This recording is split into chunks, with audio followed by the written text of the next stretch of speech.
ते कदम आज ते कदम.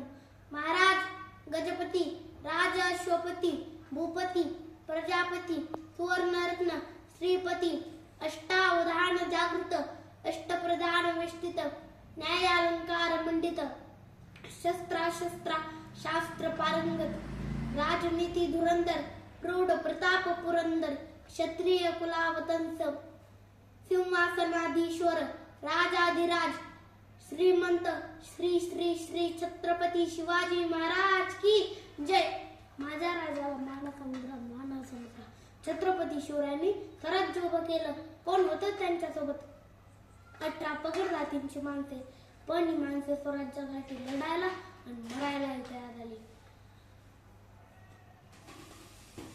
मावळा या शब्दाने ओळख करून दिली. मग पेटून उठली अस्मिता.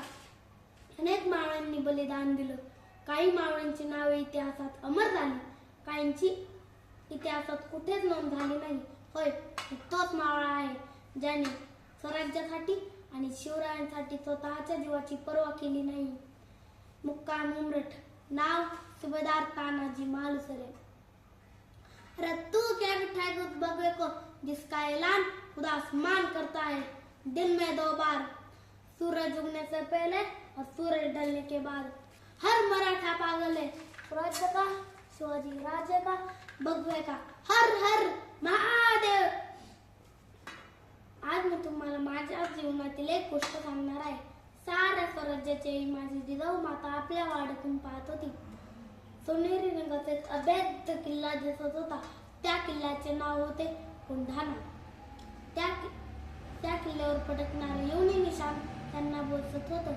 तेवढ्यात तिथे शिवराय आले आणि म्हणाले, आई साहेब, काय आहे तुमच्या मनात? आईची इच्छा ही तर देवाची इच्छा, ही तर पूर्ण करावीच लागेल. आई साहेब म्हणाले, शिवबा, कोंढाण्यासारखा बळकट किल्ला गडिमांच्या ताब्यात असणं बरं नव्हे, तो परत घे. शिवरायांनी कोंढाणा घेण्याचा बेत केला. ते विचार करत होते, ही मोहीम द्यावी कोणाला? इकडे माझ्या रायबाचे लग्न ठरले होते. सर्व तयारी झाली होती.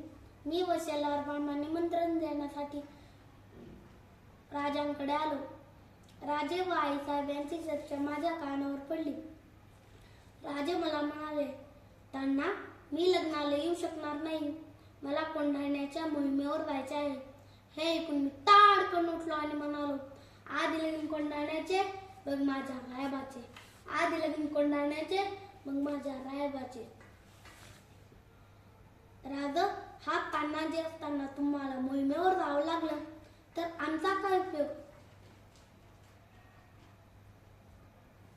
लाख मेले तरी चालन, पण लाखांचा पोशिंदा जगला पाहिजे. दुसऱ्याच दिवशी मी व सूर्याजी शिवरायांचा आशीर्वाद घेऊन कामगिरीवर निघालो. मध्यरात्रीची वेळ होती. आकाशात चांदण्या लुकलुकत होत्या. सगळीकडे गुडूप अंधार होता.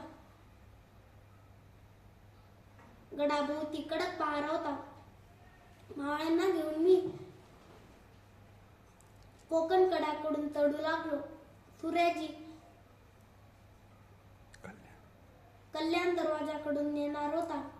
आम्ही गड चढलो. तलवारीला तलवार भिडल्या. ढाल तलवारीवर ठिंग्या उडू लागल्या. मी उदयभान आणि माझी नजर झाली. आम्ही एकमेकांवर तुटून पडलो. एकमेकांचा जीव घेण्यासाठी आम्ही सर्व शक्तीनिशी वार घालू लागलो. त्याच्या एका वाराने माझी ढाल तुटली. मी कमरेचा शेला हाताला गुंडाळला आणि पुन्हा लढू लागलो. माझा एक घावही त्याच्यावर मी बसला. आम्ही दोघे कोसळलो. मी पडल्याचे पाहून मावळ्यांचा धीर खचला, पण सूर्याजीच्या शब्दाने त्यांना धीर आला. मावळ्यांनी गड जिंकला. शिवराय गडावर आले. ते म्हणाले, गड आला पण माझा सिंह गेला. गड आला पण माझा सिंह गेला.